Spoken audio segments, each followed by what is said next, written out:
This is the Conscious Hour, and this is Professor Morandi, and he's talking with a reporter from India. And we're referencing the 12-day war. And the Conscious Hour is about analyzing the world and understanding the geopolitics, and I've been doing this my whole life. There was a book written a long time ago by Chinese, I can't remember his name, Lao Tzu. It's called The Art of War. And The Art of war is something that I read when I was in college in the 70s. And it absolutely made total sense because it says never underestimate your enemy, always assume that you don't know. And so at the art of war is you have to outsmart your enemy, but at the same time you have to understand their weaknesses. And in the 12-day war that Israel got struck by Iran, everybody thought that Iran would be devastated.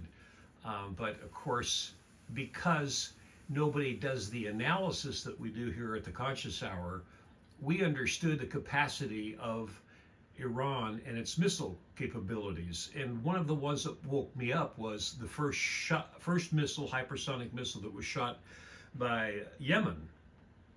It went basically 22 or 4, I can't remember the miles now, 2,200 miles in 6.4 minutes, and that shocked the world. Well, when Iran struck during the 12-day war, we saw this massive devastation, and there was literally very little that Israel could do. But the world still didn't understand the capacity. So listen to this piece here. It's very reflective of lack of knowledge or lack of the U.S. actually having proper intelligence and not making it a political matter, but looking at the facts. And this is what we do at the Conscious Hour. It's clear that in future, the United States is not going to be able to behave with the impunity that it had before. I've spoken to some very senior people in diplomats and scholars in countries across Asia and beyond, including China and Russia, for example, and they have expressed shock that Iran performed this way in the war.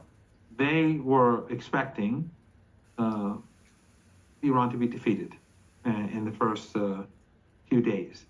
In fact, they expected Iran to lose the 12-day war. And when Iran defeated the Israeli regime during the 12-day war, their views evolved somewhat. But when this war began, they thought that Iran would definitely be defeated, and within a few days. And although I never believed this, and friends of mine, none of us believe this to be the case, but even I am impressed with regards to how well Iran performed. They did better than I expected. But again, So we'll stop it there. And the bottom line is, I've been analyzing Iran in this situation, well, ever since it started, the October 7th unprovoked attack. And what I do as an analyst, I do what I call statistical probability. You have to look at all the facts and then lay out what is the probability of this, this, and this. And when I was doing the work that I do, I use YouTube as a resource because YouTube gives me more information than you could ever get from a biased Western media or one major news network because they only have one little perspective. I have to understand the matrix. And so I spent my time every day, 12 to 14 hours a day, analyzing all of these pieces of information. And let me just put it to you straight. Iran has hundreds of thousands of missiles, hypersonic missiles. The missiles, in the old days were Mach 12, Mach 5, Mach 6. Now we're looking at Mach 12 to Mach 20, meaning that these missiles can travel at they're hypersonics, but they can travel at such speeds that it's virtually impossible to shoot them down. But now we have another problem for the West, is that we have these missiles that go up and then they break up, the cone opens up and there's like 100 other missiles coming to the ground. So you can't stop it. There's no way. But yet, for some reason, the West thinks, oh, well, we're going to go in and we're going to invade Iran and we're going to be successful. Well, anybody that's got a brain, or any analyst that's not being geopolitically driven by politics, looks at Iran and says, wait, the country's 3/4 the size of the United States. It's totally mountainous. It's got 8 different cultures. It's well prepared. We don't understand, I'm talking about the West, how many missiles they have, but they've got capacity that we've never even estimated. And I'll just put it to you this way, folks. There is no way in hell that Israel will win the war, or the U.S. It's impossible. Impossible. So let's just cut through the BS and look at the facts. They have hypersonic missiles and warheads now that have been supplied also by Russia, but more China. We'll call it China, North Korea. And sure, they probably have nuclear weapons because they're prepared to use nukes. But I'll tell you one thing that I believe firmly. Iran is not interested in using nuclear weapons. Why? Because it kills everything. So if you go back to who they are, they've never invaded a foreign country. They want to be left alone. The West has no right to dictate or name call them, oh, they're a tyrannical dictatorship, and oh my God, they're a tyrannical dictatorship, and their people are full of love and music, and oh, but there were these terrorists they're a terrorist organization, and oh, they killed like 100,000 people in this march, and all this, that was all bullshit. There were 3,700 people killed during the protest, of which 900 of them were Mossad agents. The whole thing has been orchestrated to create civil unrest, but in fact, the Iranians, they're 93 million people. They don't care. They don't care about the West. Just leave us alone. Let us live here by ourselves and create a global trade and a global economy. That's all they want. But they haven't been able to do that because ever since 1953, the West has decided we got to control that country.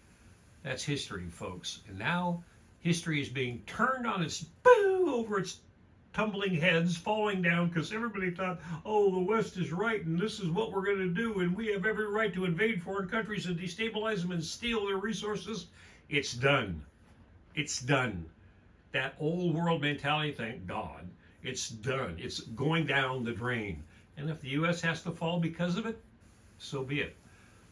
It's going to be a terrible, terrible depression that hits the world. But hey, when you've been an asshole most of your life invading foreign countries and blowing things up, karma's a bitch and eventually it comes back and hits you in the ass. This is the Conscious Hour, and I'm sad that I have to say those things, but this is my reality check. So please stay tuned to the Conscious Hour.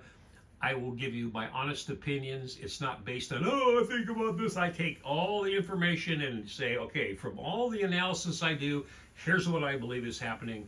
And if Trump doesn't back off and Netanyahu doesn't back off, there will be no Israel.